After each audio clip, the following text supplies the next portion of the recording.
Yang kedua, tolong catat. Jangan tidur larut malam, Pak. Batasan tidur jam berapa, Pak?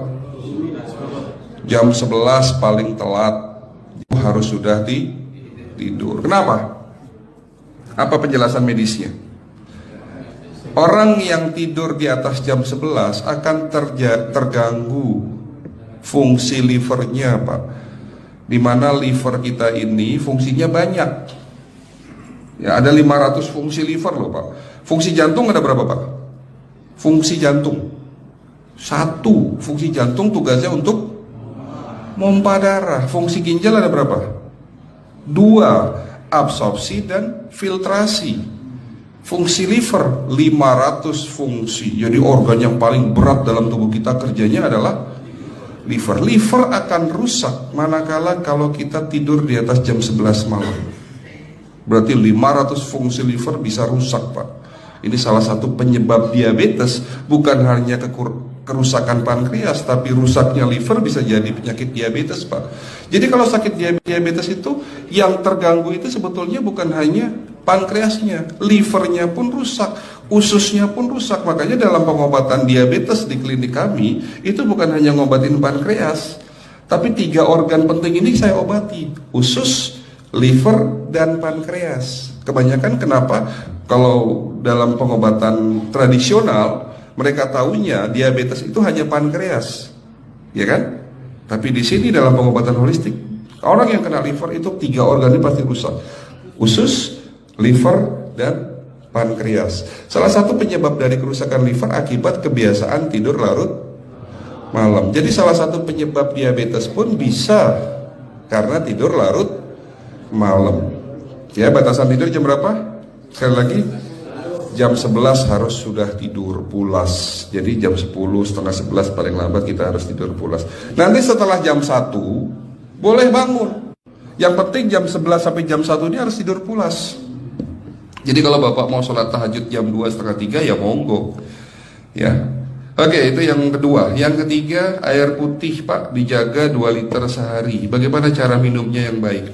Rasulullah sudah ngajarin kita ada 6 sunnah.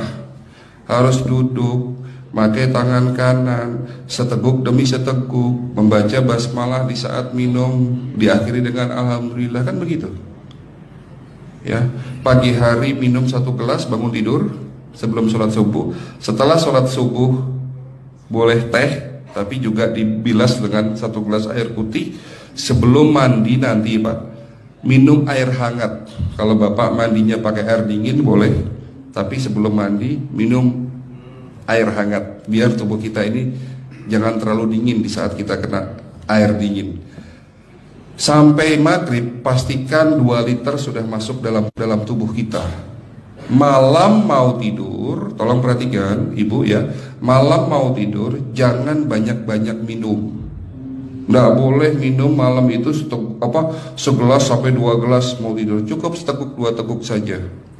Karena kalau sampai kita minum mau tidur 1 gelas besar, ginjalnya malah rusak, Pak. Ya.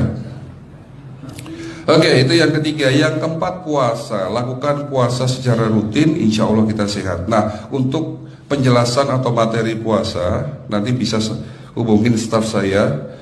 Nanti di bulan Ramadan tahun ini, kalau memang masih ada slot 1 sampai hari ke-20, saya bisa mengisi manasik kesehatan yang berkaitan dengan manfaat puasa untuk kesehatan. Insya Allah kalau memang masih ada slot waktunya, karena kita di bulan Ramadan hanya 20 hari kita mengisi manasik.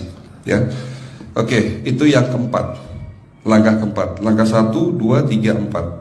Langkah kelima. Nah, sebelum saya menjawab yang kelima, saya ingin membacakan sebuah sabda Rasulullah. Rasulullah bersabda, di dalam tubuhmu ada segumpal daging. Jika segumpal daging itu sakit, akan sakitlah seluruh tubuhmu. Dan jika segumpal daging itu rusak, akan rusaklah seluruh tubuhmu. Apa itu segumpal daging? Segumpal daging itu adalah hati. Tapi ternyata yang dimaksud Rasulullah itu bukan liver, Pak. Yang dimaksud Rasulullah adalah hati kita, roh kita, jiwa kita, perasaan kita. Kalau hati kita rusak, kita banyak penyakit hati, iri, dengki, sombong, takabur, dan sebagainya. Penyakit fisik akan muncul dalam tubuh kita. Ya tidak ada orang stres itu sehat, betul enggak Pak? Tidak ada orang yang suka marah-marah itu sehat, betul enggak? Bahkan Rasulullah mengajar senyum adalah ibadah. Senangkan orang lain, permudah urusan orang lain, insya Allah kita sehat.